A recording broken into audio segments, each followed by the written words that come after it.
Bonjour et bienvenue sur la chaîne d'Isallergie. Alors, cette vidéo-là, elle précède principalement la trousse d'urgence parce que pour aboutir à une trousse d'urgence, il y a tout un processus qui se met en place. Je tenais à donner de l'importance sur cette vidéo-là parce que dans le cadre de mes accompagnements préventifs, il y a des mamans qui sont demandeuses justement de solutions pouvant sauver la vie de leur enfant, mais sans ordonnance, eh bien elles ne peuvent pas obtenir de stylo auto-injecteur d'adrénaline.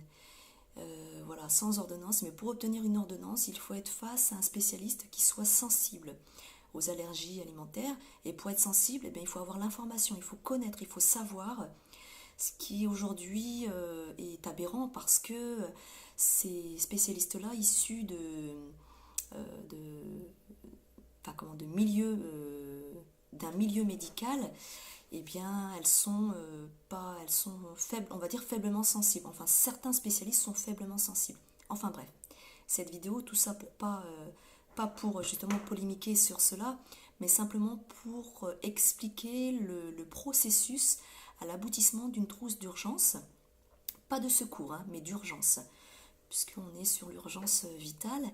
Alors, eh ben déjà, principalement, l'enfant est diagnostiqué par le spécialiste. À la suite de cela, un courrier et un certificat médical est remis aux parents pour eh bien, notifier les évictions à tenir, à prendre en considération, et puis tout ce qui est déroulement en milieu scolaire, etc. Toutes les mesures préventives. Voilà, quant au panier repas, à la manifestation des réactions allergiques, que ce soit le toucher, lors d'un toucher, lors d'une inhalation bien entendu, et puis de l'ingestion. Une fois que vous avez ce courrier, ce certificat médical, eh bien vous avez deux possibilités. Soit vous orientez directement au niveau du directeur ou de la directrice de l'école dans laquelle est scolarisé votre enfant, et c'est cette personne-là qui s'occupera, qui fera toute l'organisation du rendez-vous. Ou alors, si malheureusement l'établissement se décharge de cette organisation-là, vous avez la possibilité de vous orienter auprès du centre médico-scolaire de votre circonscription, parce que dans ces centres-là, il y a tout un certain nombre de médecins scolaires qui interviennent en fonction de votre circonscription. Voilà. Ensuite, alors la composition des personnes présentes lors du rendez-vous PAI, projet d'accueil individualisé, sont le directeur ou la directrice d'école, la maîtresse ou le maître en lien avec votre enfant, l'ATSEM, les animateurs, ou alors l'animateur référent, le directeur de la périscolaire, et puis en plus, éventuellement, une personne de la mairie, soit le maire, soit un élu, voilà. Et bien entendu aussi les deux parents. Ce type de rendez-vous dure à peu près entre 30 minutes et 1 heure, voire 1h15, voilà, en fonction de pas mal de paramètres. Après, effectivement, lorsqu'il s'agit d'un tout premier rendez-vous PAI, on donne un peu plus d'importance quant au temps, parce que y a pas mal de choses nouvelles, etc.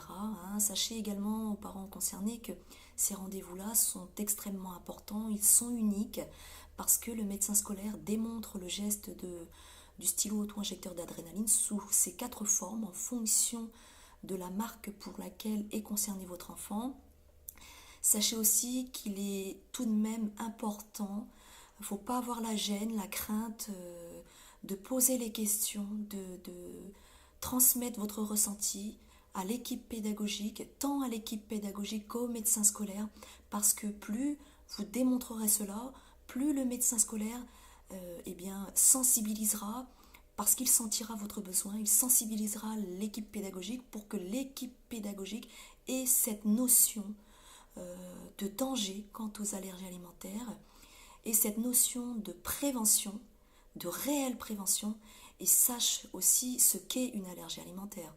Au-delà de tout ce qui est réaction, simple réaction cutanée, malheureusement aujourd'hui, parce que notre environnement pollué, de plus en plus pollué, dégrade la santé de nos enfants, dégrade leur système immunitaire. Donc moi je tiens beaucoup à faire de la sensibilisation parce qu'aujourd'hui cette pathologie qui est un phénomène mondial, oui, un phénomène mondial, est peu connu simplement parce que eh bien, la société est mal informée. Pourquoi mal informée? Parce que aujourd'hui, vous voyez bien dans les médias, on a souvent les publicités télévisées à l'approche du printemps, de l'arrivée du printemps, pour tout ce qui est allergie au pollen.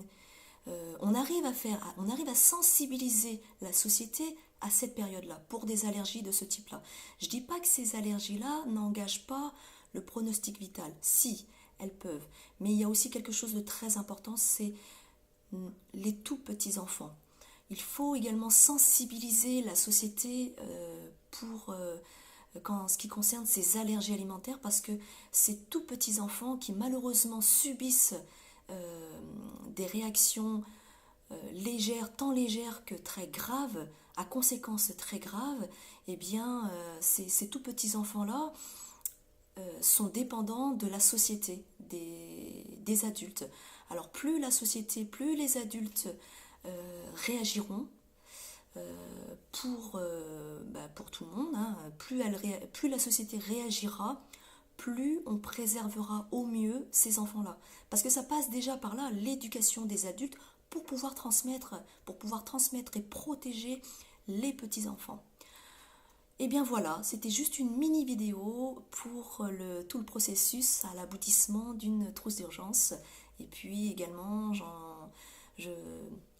j'ai voulu faire des petits encarts hein, sur mes ressentis personnels, mais ce qui sont également des ressentis, on va dire, un peu mondiaux. Autre chose également, dernière chose, sur l'une de mes dernières publications, je parlais du risque 1095 fois. Ce chiffre-là, il est représentatif. Comme je vous le disais, un petit enfant aujourd'hui a un besoin qui est vital, tout comme nous. Mais là, je suis pas sensible, je suis plus sensible sur les enfants, sur les petits-enfants qui ont ce besoin-là 3 fois par jour au minimum. Ils ont ce besoin de s'alimenter 3 fois par jour pour pouvoir grandir et être en bonne santé. Et de ce fait-là, ils prennent le risque 3 fois par jour de contracter à un moment donné de leur vie à l'un des 5 types d'allergies. Que ces allergies soient de réaction légère ou grave, il s'agit tout de même d'une allergie.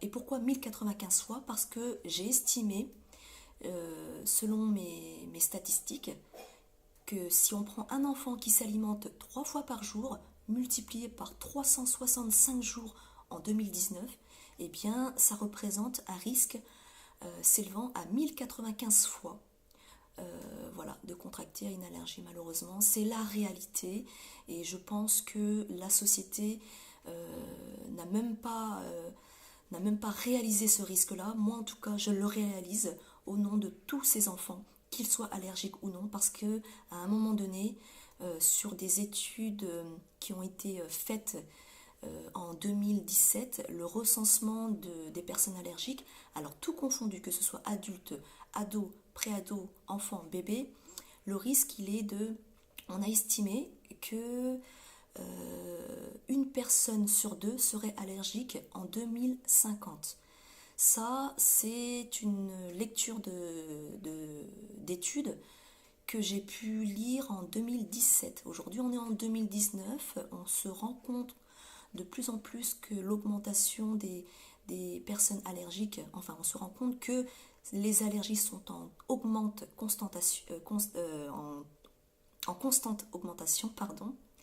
Voilà, donc aujourd'hui, je sais pas, j'ai une crainte à ce que aujourd'hui en 2019 ce chiffre-là, cette étude-là, une personne sur 2 eh bien, soit beaucoup plus élevée qu'à 1 sur 2. Je vous dis à bientôt et j'espère que cette vidéo a été assez informative pour les personnes qui recherchent à pouvoir obtenir l'ordonnance et l'ordonnance pour la trousse d'urgence, mais également la mise en place d'un PAI autour de la structure scolaire, la structure liée à la petite enfance. Voilà. Je vous dis à bientôt pour une autre vidéo. À bientôt!